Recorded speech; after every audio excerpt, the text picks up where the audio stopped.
Hey guys, welcome to this week's FAQ and Freebie Friday. Now if you're new to our channel, these videos are all about answering your health related questions. So if you have a question concerning your health, something regarding diet, nutrition, Chinese medicine, herbalism, or really anything related to health and wellness, and you would like our help in answering your question, then all you have to do is leave those questions in the comment section below, and we'll be answering those based on popularity, the questions that we feel are going to be the most beneficial to the group as a whole, and of course the questions that we are capable of answering. And something else really great about these videos is every week from that comment section, we select one lucky person to win a free bag of tonic herbs or medicinal mushrooms. So even if you don't have a health question for us this week, but you're interested in winning some free herbs, all you have to do to be entered to win is simply subscribe to the YouTube channel if you haven't yet already, give this video a thumbs up, and then just drop any comment or question in the comment section below. And with all that being said, let's get to this week's questions.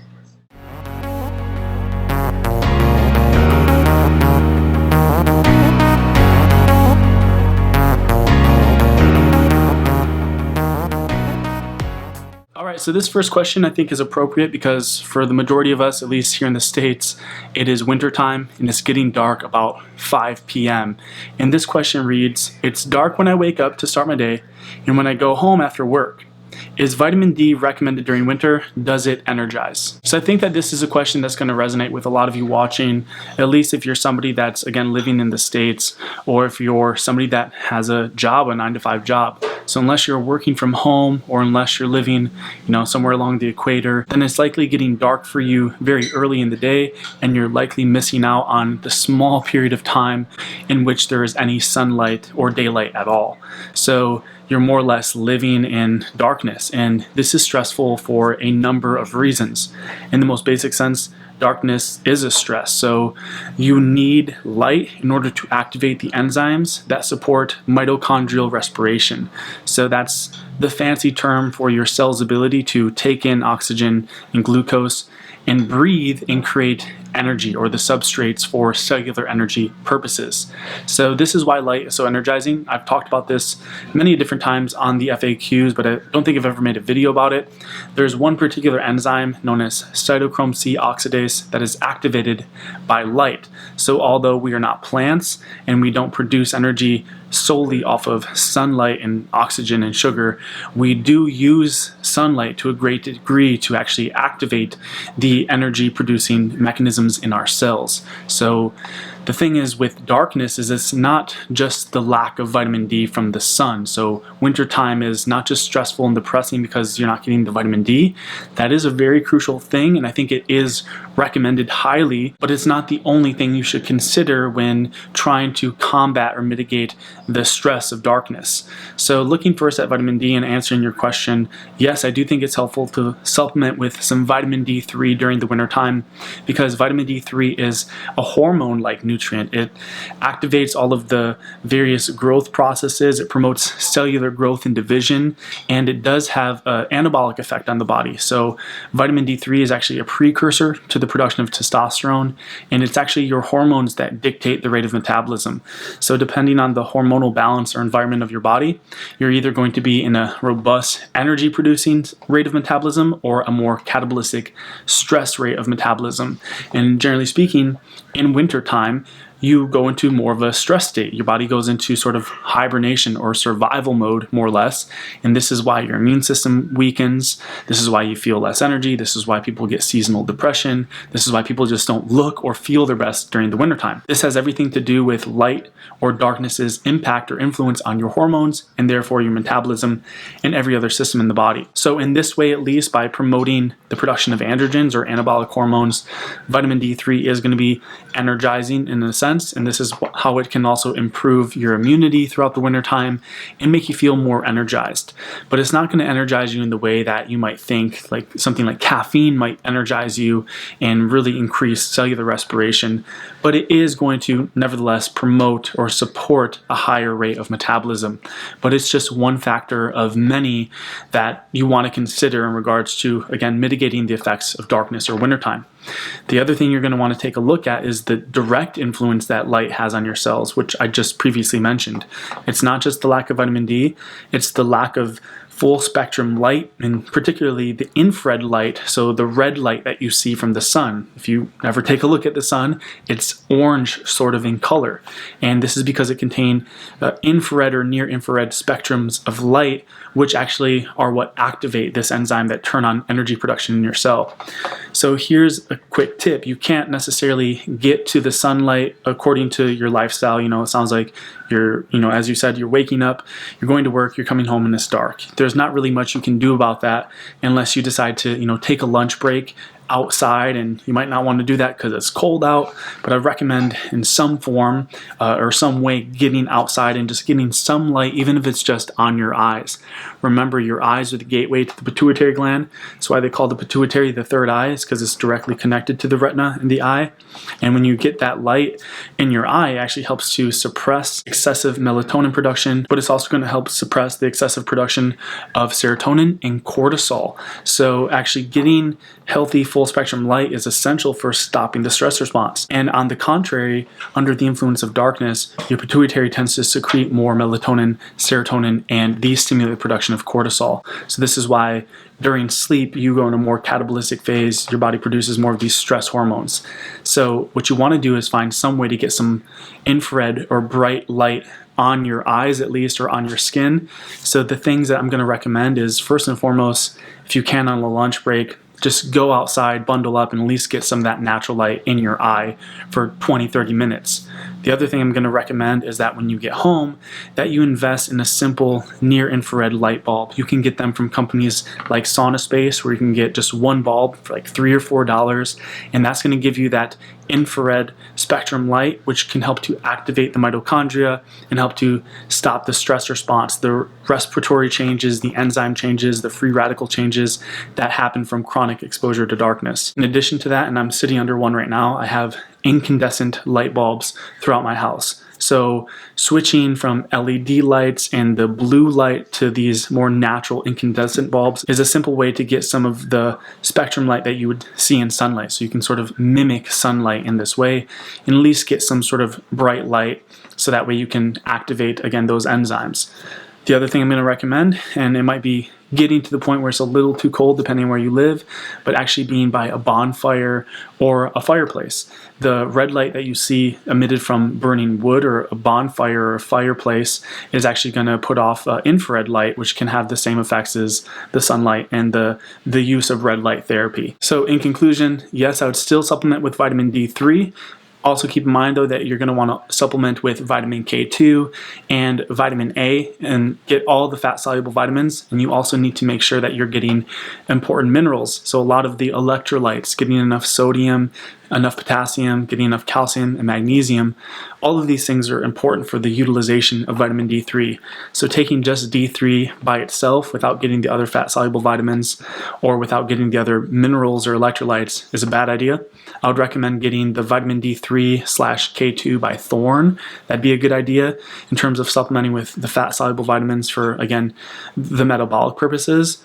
But in addition to that, get outside whenever you can, even if it's, again, just getting the light in your eyes.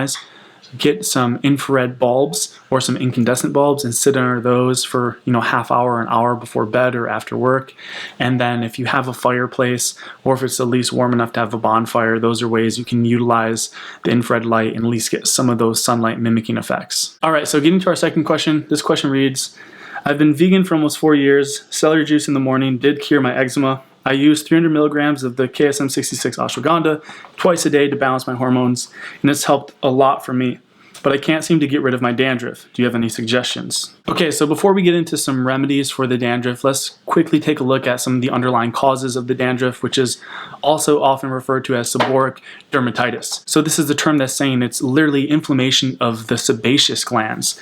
And what we know about the sebaceous glands is that it needs vitamin A and thyroid hormone and progesterone to regulate it. So oftentimes there's a vitamin A deficiency, thyroid deficiency, and progesterone deficiency, all which can be driven by stress.